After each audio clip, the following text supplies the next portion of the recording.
Então, nosso tema de hoje é uma revisão geral, tanto uma revisão geral quanto abordando alguns temas em relação à educação indígena, tá certo? Tanto no Brasil quanto deste quadro aqui que eu apresentei para vocês, devido às nossas limitações educacionais, em relação às culturas, tanto do Brasil quanto do mundo, tá certo? Primeiramente, eu não irei cobrar tanto de vocês na prova, apenas 2 questões. Como a gente sabe, a prova tem 6 questões de marcar e 6 de marcar e 4 de escrever, tá certo? Então, preste atenção e peço muita calma, muito cuidado com essa questão, tá bom? Primeiro, sobre os povos indígenas no Brasil, tá bom? Vocês já ouviram falar daqueles termos aborígenes, silvícolas, termos como tribo, índio, tá certo? O termo índio, ele é um termo complexo que alguns usam como uma pauta de união, luta por direitos, tá bom? Assim como o processo de escravização, de escravidão, o processo de preconceito e racismo, o processo contra essa questão de ter preconceitos com o indígena, de compreender realmente quem ele é, não só quem ele é, mas ter o respeito, a compreensão pela cultura dele, é um processo que nós temos que progredir, é um processo necessário na sociedade. Então, quando se pensa em relação a essas coisas, usar palavras como aborígene quer dizer alguém primitivo, tá bom? Alguém que é como se fosse quase um animal, tá certo? Então é correto falar dessa forma. Qual é a linguagem correta para se falar do indígena? São povos indígenas. Por que indígena? Porque tem a ver com esse tipo de estudo.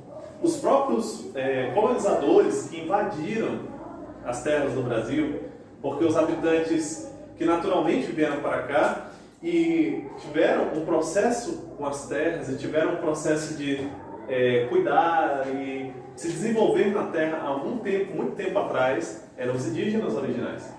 Logo, houve um processo de invasão e essa invasão ela gerou doenças, tá bom? Por quê? Porque muitos desses indígenas eles não tinham os anticorpos no organismo que resistisse a alguns vírus, algumas doenças que eram comuns na Europa.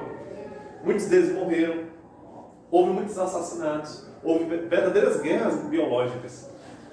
Pedro, se algum português estivesse doente, a pessoa ela pegava as roupas que iam dar para os indígenas, contaminavam com a doença e entregavam para os indígenas para matá-los, tá bom? Coisas horríveis, tá certo? Matavam mulheres e crianças, era uma coisa assim, sem limites, tá certo? Abusos e terrível destruição dos locais, dos povos, tá bom?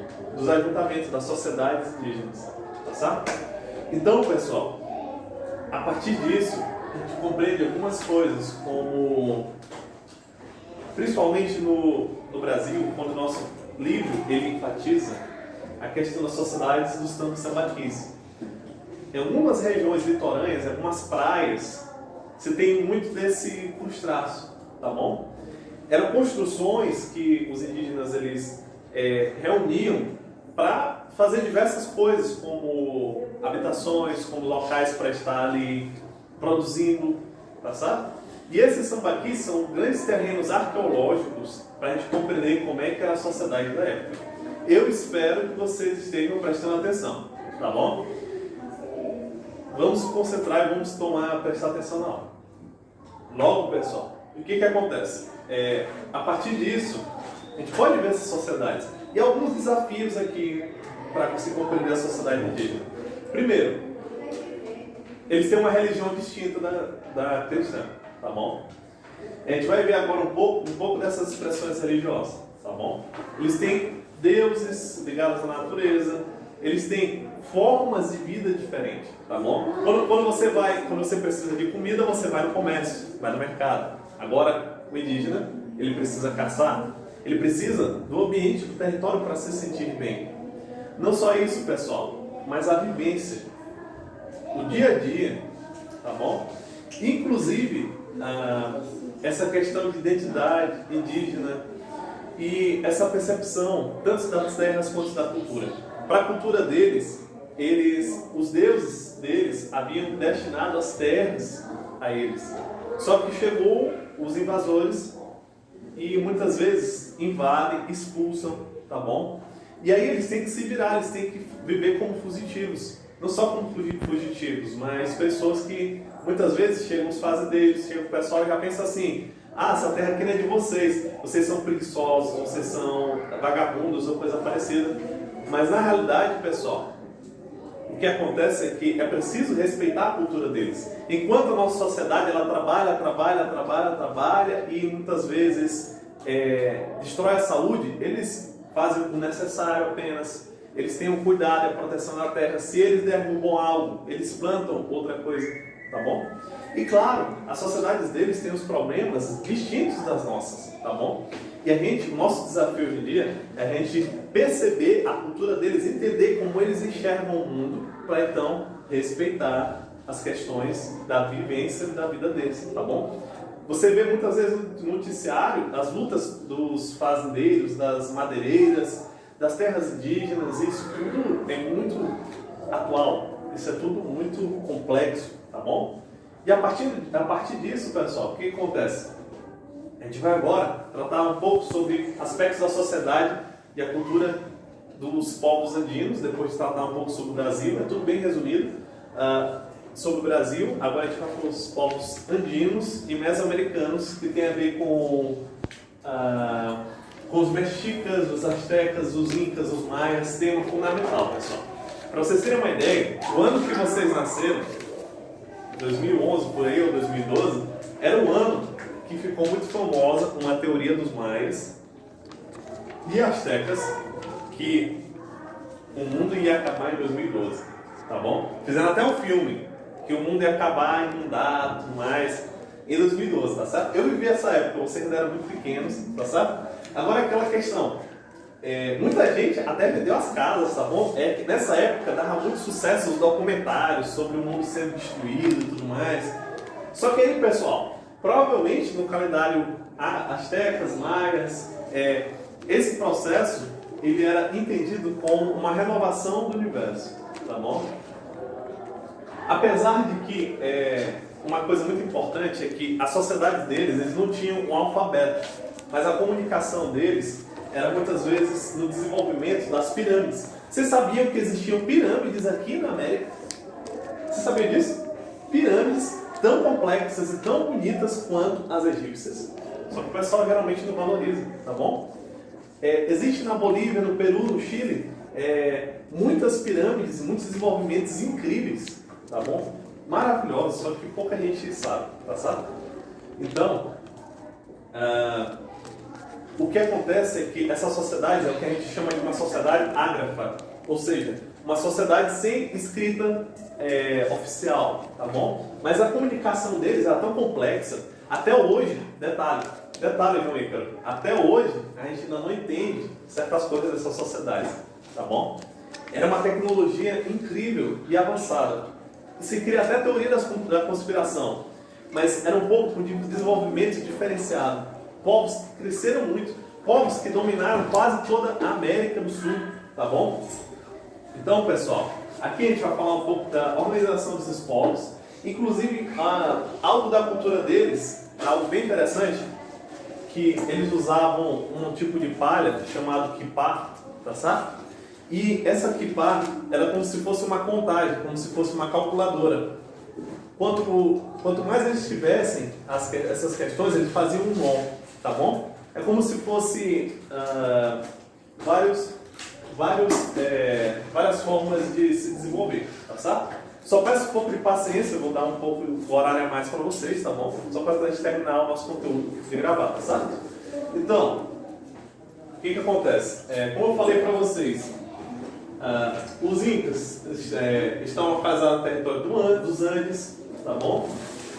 A sua organização era baseada numa pirâmide social. O Sapa era um governante, um líder, como se fosse um rei, Tá bom? Pirâmide social, ou seja, tem um rei aqui mandando e o pessoal mais lá embaixo. O sacerdote, depois a sociedade.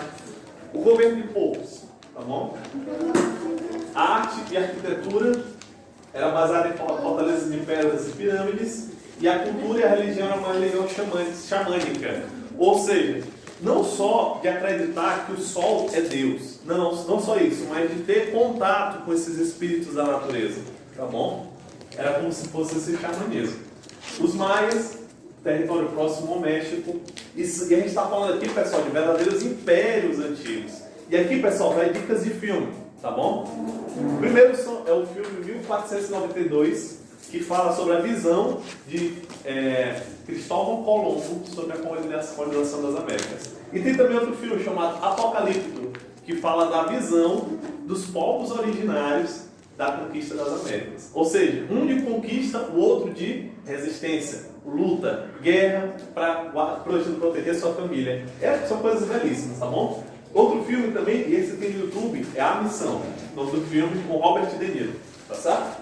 Só filmaço, pessoal, só dica cultural aqui de linha, tá bom? Pra gente entender o conteúdo e se sair bem na prova e na vida. Os maias tinham outra característica, que eram umas máscaras rituais, máscaras de comemorações, máscaras bem interessantes. Eles também faziam murais, calendários, verdadeiros, coisas muito bonitas, tá? Muito interessantes. Como você pode ver, eles são caracterizados aqui, tanto os maias como os astecas, por fortalezas de pedras e pirâmides, tá bom? Era uma característica bem comum da época deles.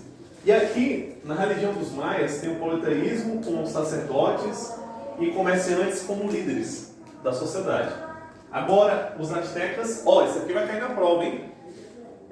Os mexicas que deram origem aos astecas, tá bom? Tem povos anteriores a estes. Os olmecas, os mexicas, os astecas e os mexicas deram origem aos astecas. Quem deu origem aos astecas? Os mexicas. Vamos lembrar disso. Eles são mais localizados no México, tá bom? E aqui, como eu falei para vocês, a renovação do universo e tudo mais, inclusive, eles até acreditavam, quando veio as invasões europeias, as colonizações, os colonizadores acreditavam até que era uma forma de renovação, só que isso se demonstrou uma verdadeira destruição. Só que aí, pessoal, esse povo resistiu, esse povo não sumiu do nada, como se fala. Eles se misturaram aos europeus, se adaptaram para sobreviver. Tá bom? Então, é um avanço tecnológico incrível e hierarquias de divisão social. Tá bom? A gente acaba o nosso assunto agora, tá certo? E é isso aí, pessoal. Vamos lá.